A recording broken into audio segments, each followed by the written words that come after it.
Alors, on fête le 125e de Rayside Belfort cette année. Puis, on est à entrevuer des pionniers de notre communauté, des personnes, des familles ont été pionnières. Puis, j'étais avec Suzanne Blais. Puis, j'aimerais, Suzanne, que tu nous partages un peu l'historique de la famille Blais, quand sont arrivés à Chelmsford, puis les membres de votre famille, parce que ça a été les premiers, je ne me trompe pas, à venir Oui, s'établir ici. Alors peut-être nous parler de ça pour commencer. d'accord. Alors, mon grand-père Cassien et Léonard se sont mariés à Ottawa, dans la cathédrale. En quelle année? Ça, je ne sais pas. Mais ils sont venus à Chelmsford ou Rayside. C'est à l'est de la régionale 15. C'est Rayside. Oui, c'est ça. Alors, ils sont venus à Rayside en 1885.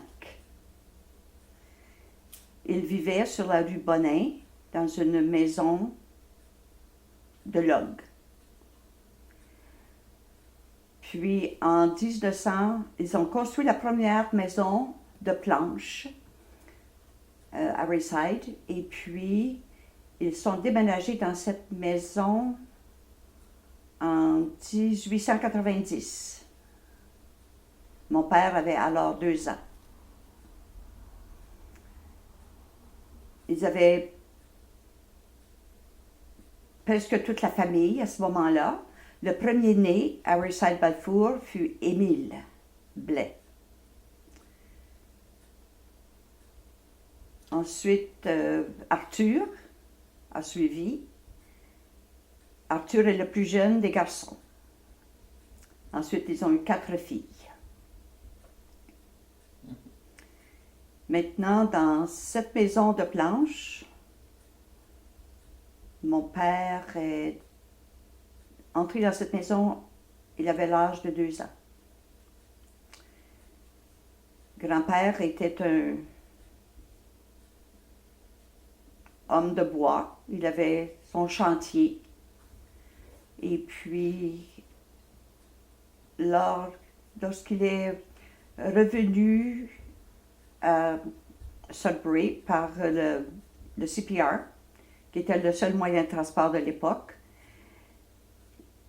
il est allé chercher de l'argent pour payer les personnes qui avaient travaillé pour lui. À ce temps-là, on payait en argent. Les chèques n'existaient pas. Alors, il fut attaqué en revenant de la banque pour son argent. Alors, on l'a battu. Puisqu'il ne revenait pas à la gare pour prendre le train, ses fils sont allés pour voir, puis l'ont trouvé. Pas loin de la gare. Il était par terre, attaqué, les côtes brisées, puis il est décédé de cette aventure. Il est décédé à Ottawa. On l'a envoyé à l'hôpital à Ottawa. Et puis, il est décédé là. Une vraie tragédie pour la famille. Absolument. Lorsque le cercueil est entré dans la maison, mon père se souvient, il a toujours parlé de ça. Il a toujours été, c'était pour lui terrible de voir son père entrer dans la maison dans un cercueil. Alors sûrement que pour toute la famille, oui, ça fait une tragédie. Heureusement qu'ils avaient des fils, plusieurs, d'après la photo, qui étaient encore à la maison. Alors ça aidait à supporter financièrement. Et puis, je ne sais pas l'éducation de la famille. Mon père a étudié pour devenir un ingénieur en électricité. Il prenait des cours par correspondance de l'Université de Chicago. Puis ensuite, il est allé écrire ses examens. Ton père, c'était Arthur? Arthur, oui. À quel moment est-ce qu'il aurait fait ça, ses études par correspondance? Vous êtes un jeune homme? Il était marié. Il était marié parce que de mes sœurs se souviennent qu'il ne fallait pas faire de bruit dans la maison parce que papa étudiait. Alors, il fallait respecter cela. Le cimetière, semble-t-il, a été vendu à la paroisse pour les études d'Arthur. Et puis, après ça, ils sont partis de la ferme. Mon Tu nous parles père... un peu de ta grand-mère? Tu ne l'as pas connue? Non. Par ailleurs, Éléonore. Éléonore. Éléonore. Son nom, te souviens-tu de son nom de famille? C'est Bélanger. Ah, OK. Et Ah oui, c'est la vrai, tu m'as sœur de Joe Bélanger, belle-sœur d'Azilda Bélanger. Et puis, elle est décédée du cancer. Je ne sais pas quelle année.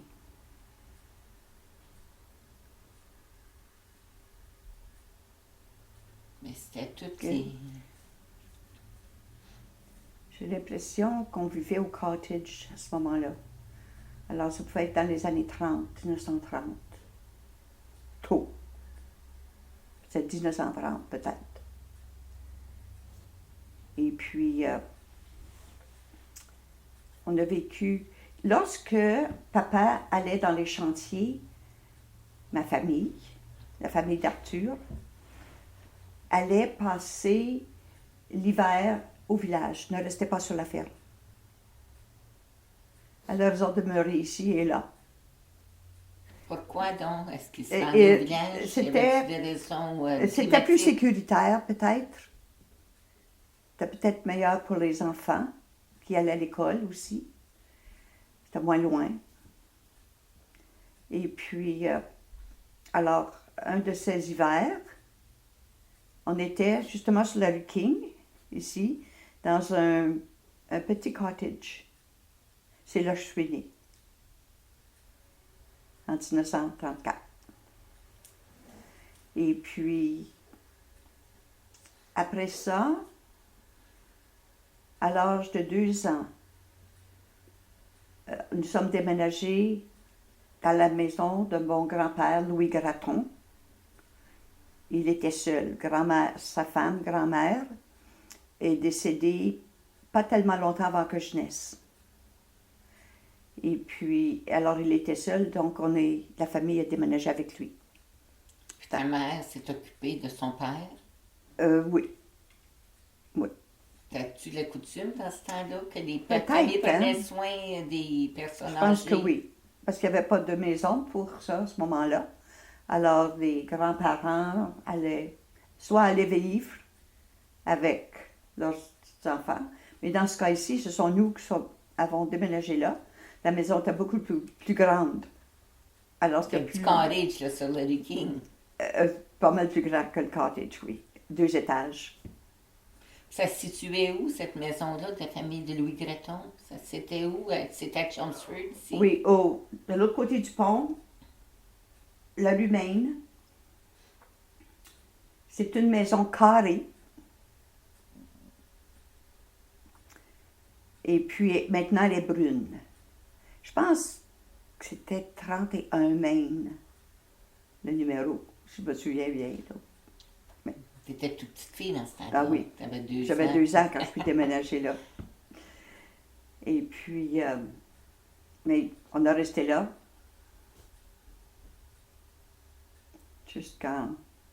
dans les 40. Ah, nous avons déménagé ici après. Dans cette maison ici? Oui. Mhm. Ah, bon.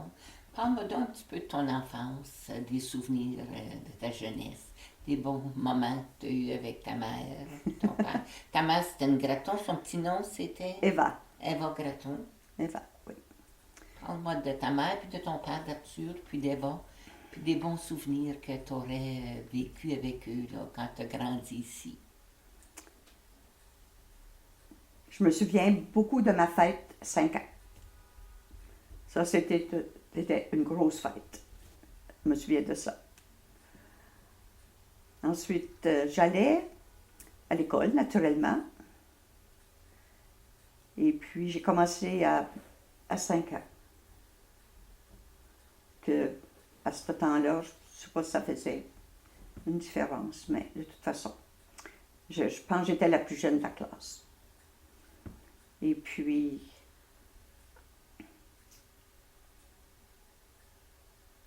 mes hivers, naturellement, je les passais à glisser dans la côte chez Lefebvre. La côte était ma voisine. Puis je pense que tu n'étais pas la seule. Non. Non.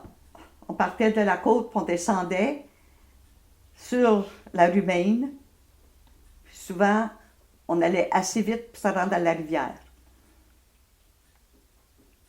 Et puis, à ce moment-là, il y avait les chevaux qui transportaient les billots de bois. Alors, à l'hiver, il y avait beaucoup de chevaux. Donc, qui venaient de Morgan. Et puis, alors, il fallait faire attention. Et souvent, on a pris beaucoup de tours assis sur ces billots de bois-là. Puis les gens qui appartenaient à ça, qui nous laissaient faire. Alors, on s'est promené sur des billots de bois dans Chelmsford. Et puis l'été, bien, naturellement, c'était la rivière. On allait se baigner. Tous les jours. On allait se baigner. À l'âge de 5 ans, j'ai failli me noyer. Puis je voyais des gens sur la plage, puis j'essayais de crier, puis on n'entendait pas parce que je n'avais plus de voix. Mais l'Homère Vaillancourt, qui était sur le tremplin, m'a vue. Et je l'ai vu plonger. Je me souviens de rien après ça. Il est venu me chercher. Un vrai miracle. Oui. J'ai tout oublié.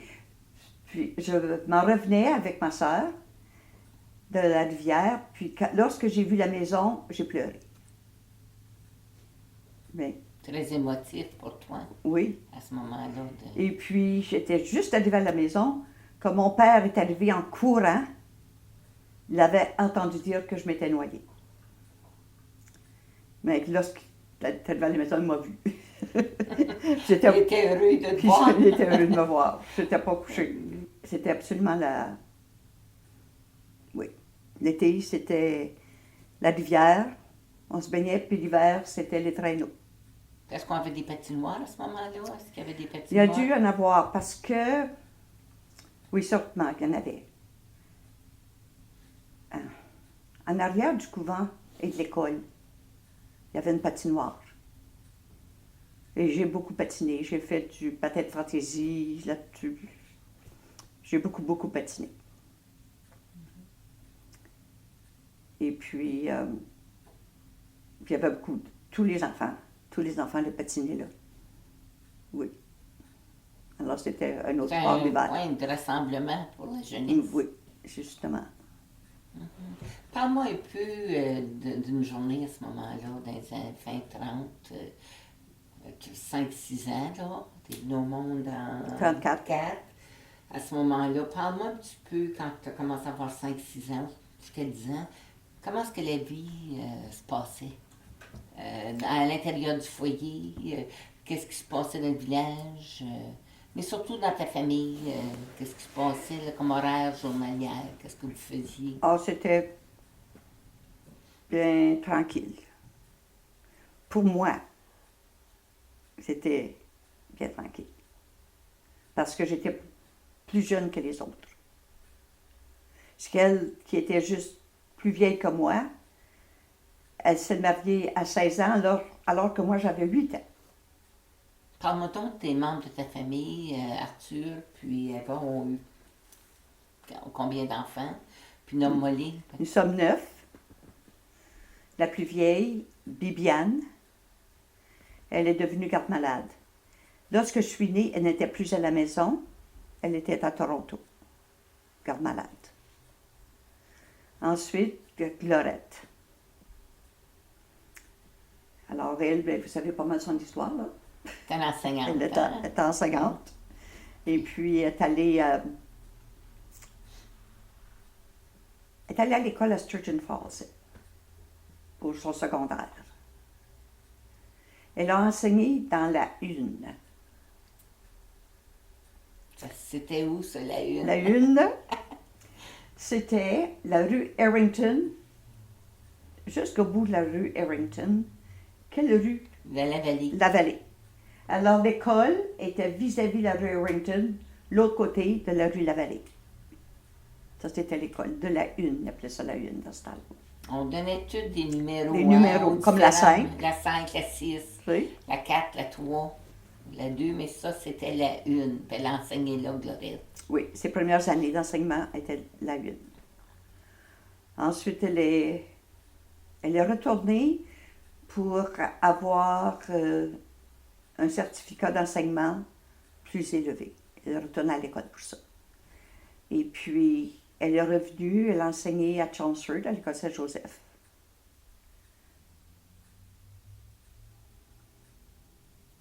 Lorsque j'ai commencé l'école, elle enseignait à l'école Saint-Joseph. Est-ce que tu l'as eu comme enseignante? Non. Et puis, elle est partie ensuite pour North Bay. Elle enseignait à North Bay. Ensuite, elle est revenue à Chelmsford. Puis elle a enseigné. Ensuite,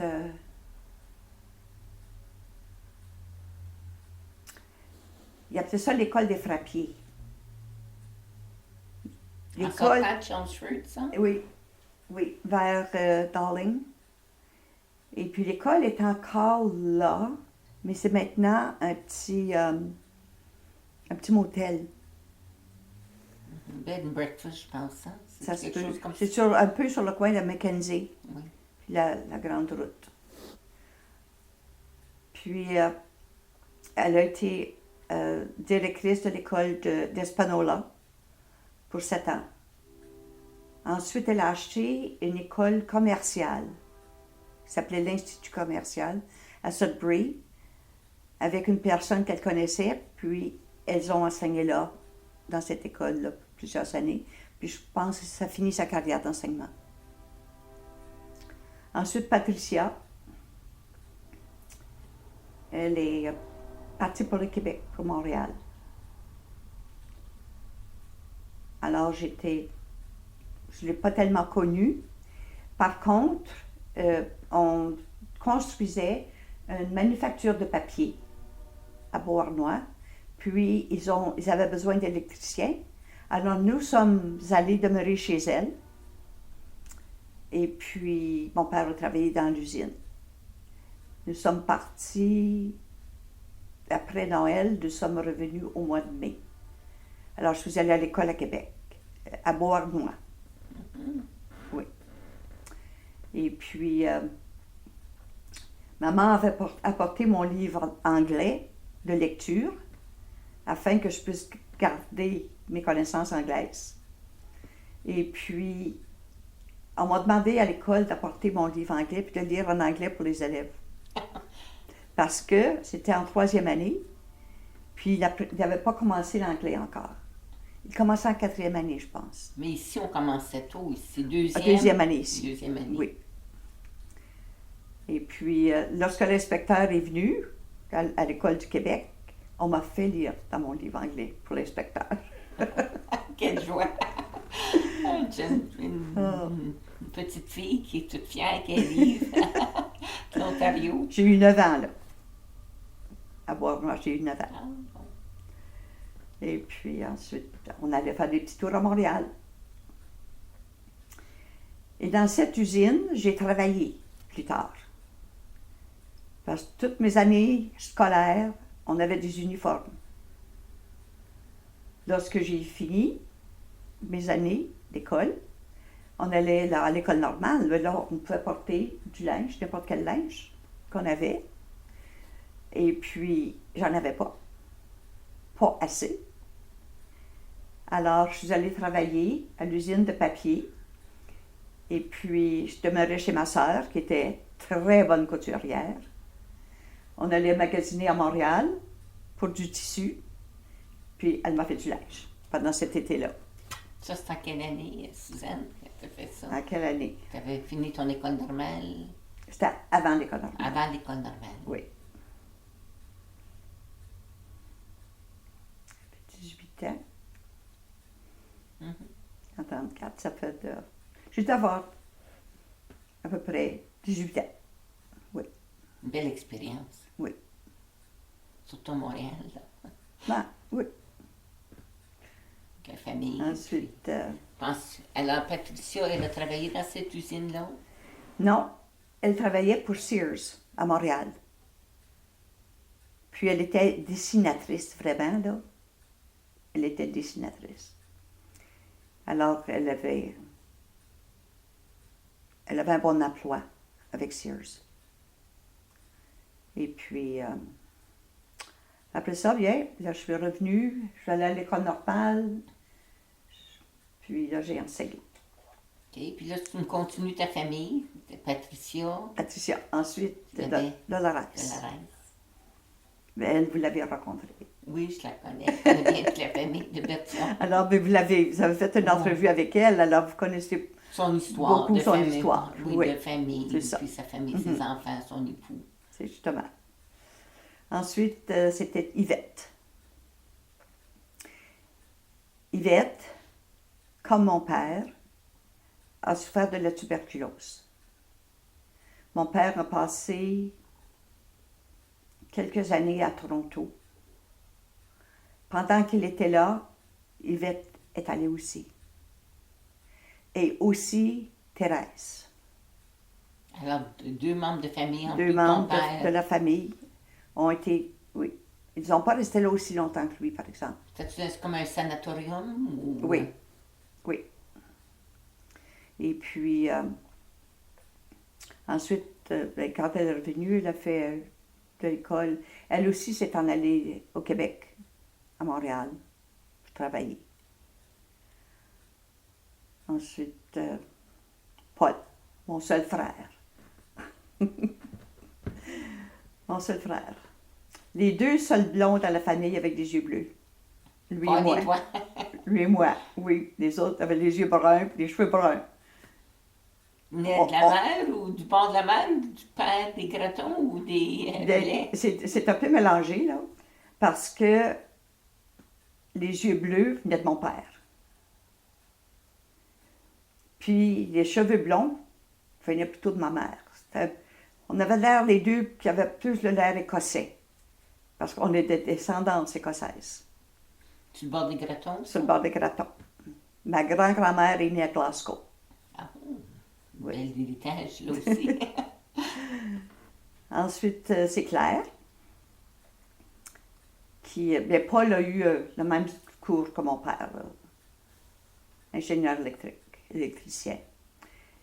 Et puis, Claire Rayon. Rayon. Oui. Oui, Claire Rayon. J'ai eu l'occasion de les rencontrer en Californie. Ah, c'est ça. C'est vrai. C'est Oui, parce vrai. qu'ils connaissent bien ma famille. qui est Ben là. oui, absolument. Ruth Roméo, Simard. oui. Et puis, alors elle aussi est enseignante. Ok. Alors là, elle a marié Albert Rayon. Et puis, ils ont suivi mon frère Paul. Quand Paul a eu son certificat, on lui a demandé d'aller aux États-Unis parce qu'il aurait beaucoup d'emplois. Ici, il était mineur. Et puis, il y avait une grosse grève quand on lui a offert de déménager aux États-Unis. Alors, il est parti. Puis, Alban, Claire l'ont suivi. Ensuite, ce fut Thérèse. Elle s'est mariée à 16 ans. Mais elle est allée, elle a eu une vie assez intéressante. Larry Bradley était violoniste. Et puis, sa mère a voulu qu'il fasse des études plus approfondies, alors ils sont allés à Montréal. Puis, ma sœur, lorsqu'elle était à Montréal, a commencé à danser. Elle est devenue ballerine. Et puis, après quelques années, ils ont décidé d'aller à Paris pour encore le violon. Et puis là, il s'est acheté un très beau violon, là. C'est moi qui en ai hérité, vraiment, mais je l'ai passé à un de mes neveux qui joue du violon. Les enfants de Maurice? Oui, c'est Christian. Christian. C'est Christian qui l'a. Et puis, eux aussi ont déménagé aux États-Unis. Elle est son deuxième mari. Et puis, elle est décédée là. Elle est décédée chez Paul. J'ai demandé à Paul d'aller la chercher parce qu'il vivait à Los Angeles. Je ne connaissais pas ça, Los Angeles. Mais je connaissais la place où Paul était. Alors, il est allé la chercher, puis là, je suis allée. Puis elle est décédée pendant qu'on était là. Puis Claire, c'est la même chose. Je suis allée là pendant qu'elle aussi était malade.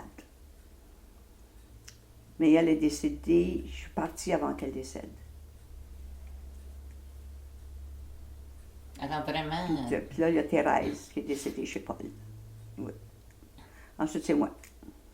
Alors, des belles histoires d'une famille qui sont pionniers Oui. de Chelmsford, puis qui se rendent partout aux États, à Montréal, à Québec, partout. Mais j'aimerais que tu me parles de... Moi, quand je pense Suzanne Blais, je pense passion pour la musique. J'ai enseigné 3 ans à Chelmsford, mais je faisais beaucoup chanter les élèves. Pourquoi? Puis le piano est venu lorsque cette maison ici a été construite. À un moment donné, il n'y avait plus de place pour le piano, alors il est venu dans ma classe. Alors, j'ai appris le piano, mais ce n'était pas ma passion. C'était le chant? C'était bien. J'aimais chanter. On chantait beaucoup ici. Mon père chantait beaucoup. Ma mère turlutait. Et puis, alors le chant, c'était naturel. C'était inné dans toute c'était la culture familiale. Naturel.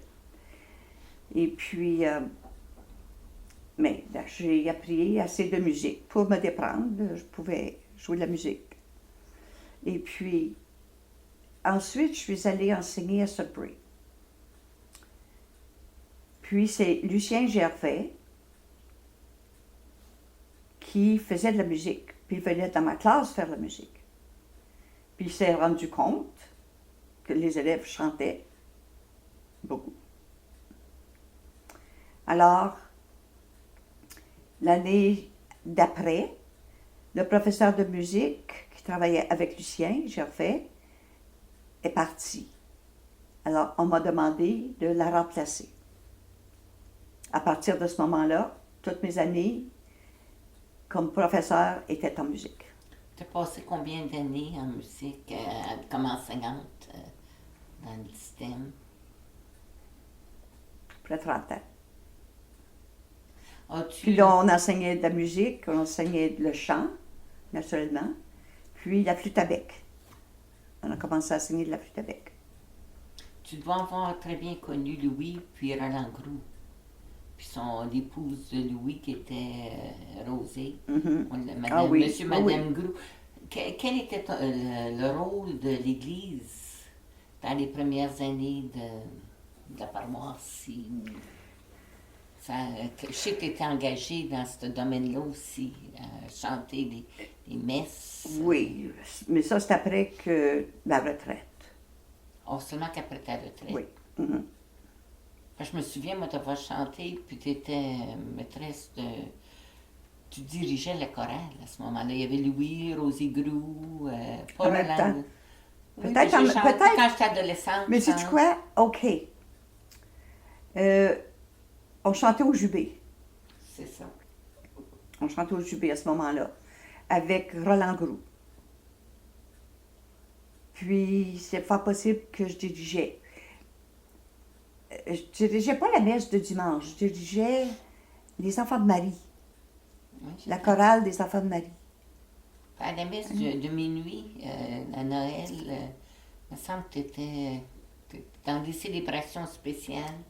Tu étais Oui. engagé. Tu m'as parlé quand on est arrivé de la célébration du centenaire en 91 de Rayside Balfour. Peut-être de nous parler de cet événement-là. On a fêté 100 ans en 91. Oui, Tu oui. es engagé. Oui, bien, j'étais en retraite. Ah, bon, OK. Là, c'était différent, là. J'étais à la retraite, puis je dirigeais, oui, les chorales du dimanche à l'église. À partir de ma retraite, même avant la retraite.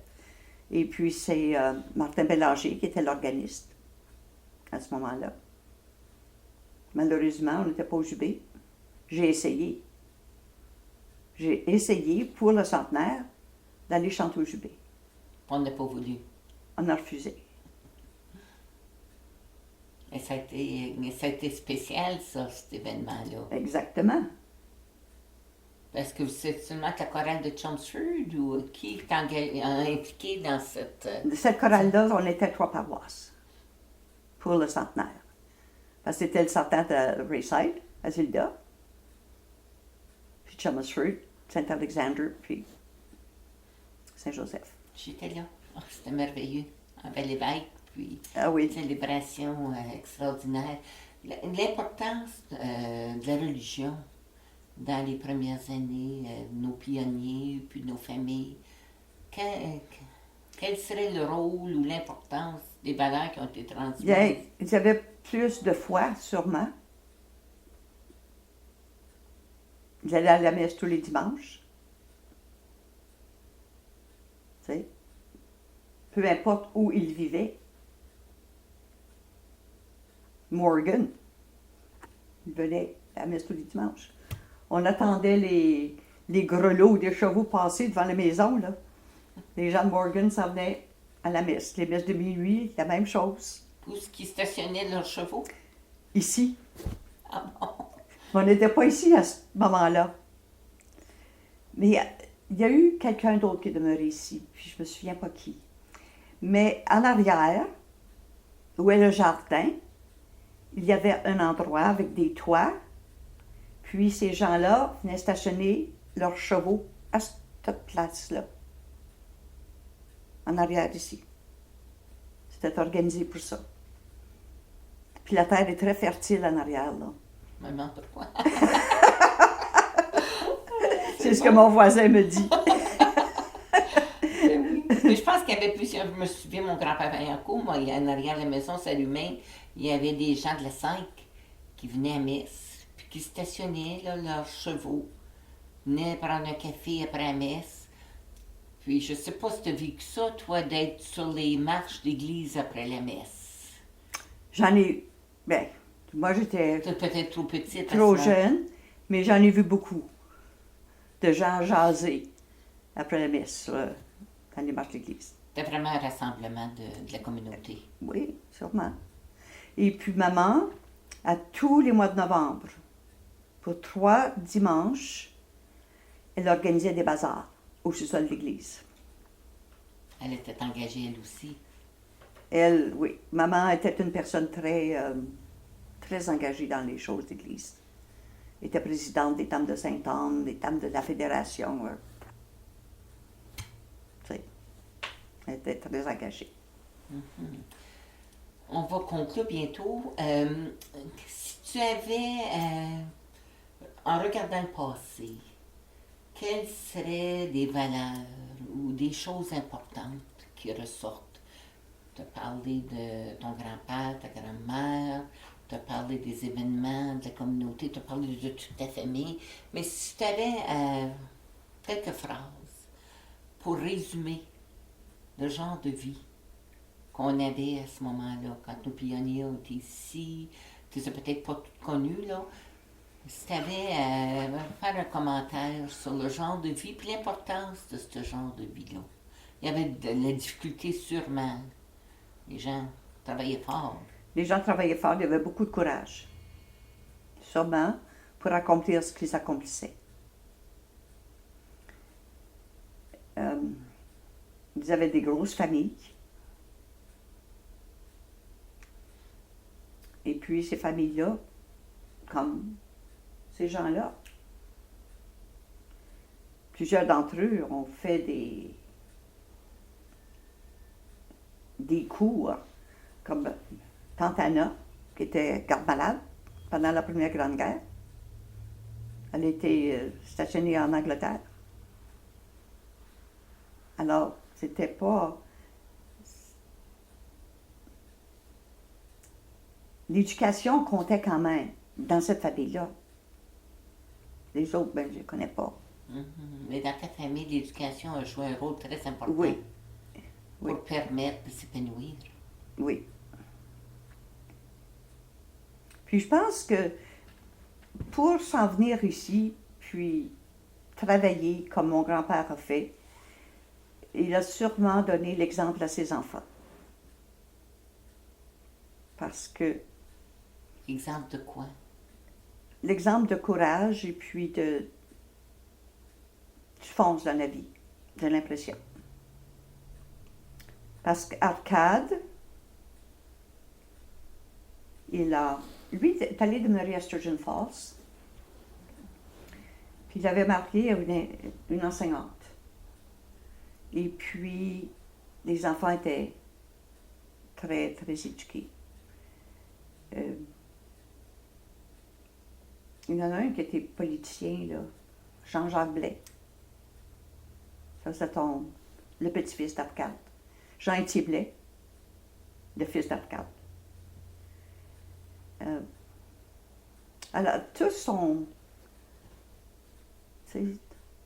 Tu m'as parlé de ton oncle Alphonse aussi. Qu'est-ce qu'il a fait? Ben oui, lui, il a fait le premier magasin général de Chelmsford, le premier hôtel. C'est des entrepreneurs. Des entrepreneurs, oui.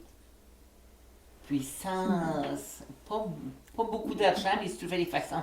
Bien, actuellement, ben, ils étaient ils allaient dans les chantiers. C'est là qu'ils faisaient leur argent. C'était ça. Puis la mère à la maison, à ce temps-là, avait des tâches assez extraordinaires de s'occuper d'élever les enfants. Puis, peux-tu t'imaginer faire des lavages pour des familles douces? Pas d'électricité. Pas d'électricité. Des planches de bois. Exactement. Des planches à laver, je Eux autres aussi, c'était des gens courageux. S'il fallait retourner, nous, dans cette époque-là, il y aurait des graissements dedans. On en a connu un petit peu, mais Un petit peu. pas beaucoup. Dernier commentaire.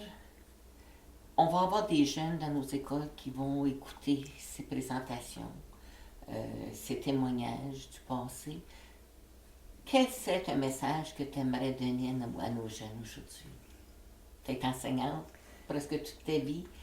Tu connais des jeunes, tu as des neveux, des nièces, tu vois les jeunes dans la communauté, à paroisse, partout.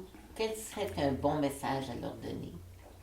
Laissez leur iPad de côté de temps en temps. Pourquoi? Il n'y a pas de sociabilité là-dedans. Il faut avoir une société. Il faut bien vivre. Autrement, tu deviens à part. Même la télévision. C'est bien. C'est bien. Mais trop de télévision, non. Puis qu'est-ce qui manque à notre société? Alors, c'est devant les iPads, c'est la télévision, c'est les téléphones. Oui. Qu'est-ce qui manque? Qu'est-ce que les jeunes ont vraiment besoin pour s'épanouir? Avoir le courage, comme tu dis, d'entreprendre toutes sortes de choses. Absolument. Ta famille. Puis lorsqu'ils ont ces choses-là, ils ne font rien que ça. Ils n'ont aucune création. Il faut avoir quelque chose d'intéressant à faire. Il faut bouger. Il faut savoir créer des choses. beau Et puis, message. si c'est assis devant la télévision toute la journée, non. Puis toute l'entre-gens, très important. Comme tu C'est disais, justement. quand tu as parlé des loisirs des jeunes, c'était sa côte à Lefebvre, puis Mhm. au ruisseau, au creek. Oui. Tu n'étais pas toute seule, là. Ah non. Non. Le village se ressemblait. C'est justement. Puis il y avait les bazars. Puis naturellement, à ce temps-là, à l'école, il y avait beaucoup de concerts. Beaucoup de concerts. Alors, ça faisait un rassemblement, ça. On avait le curé de paroisse, on avait le surintendant, on avait le professeur, les parents, puis les jeunes avaient de l'art dramatique, des concerts de musique. Oui. Ça a vraiment marqué nos communautés. Puis là, ici, il y a eu des concerts pour Monseigneur Côté à sa fête. Il y avait une pièce de théâtre, 3 actes. C'était du classique. Puis ils étaient habillés en conséquence. Ils faisaient venir les habits et puis ils étaient habillés en conséquence. Puis ça, c'était de très beaux concerts. C'était très excellent. Mes sœurs étaient dans ces pièces-là. Puis Patricia, là, c'était une actrice. Celle qui était à Montréal, là, Oui, qui était dessinatrice pour Sears, c'est elle. oui. Elle était très bonne. Alors, c'est des beaux souvenirs. Absolument. Absolument.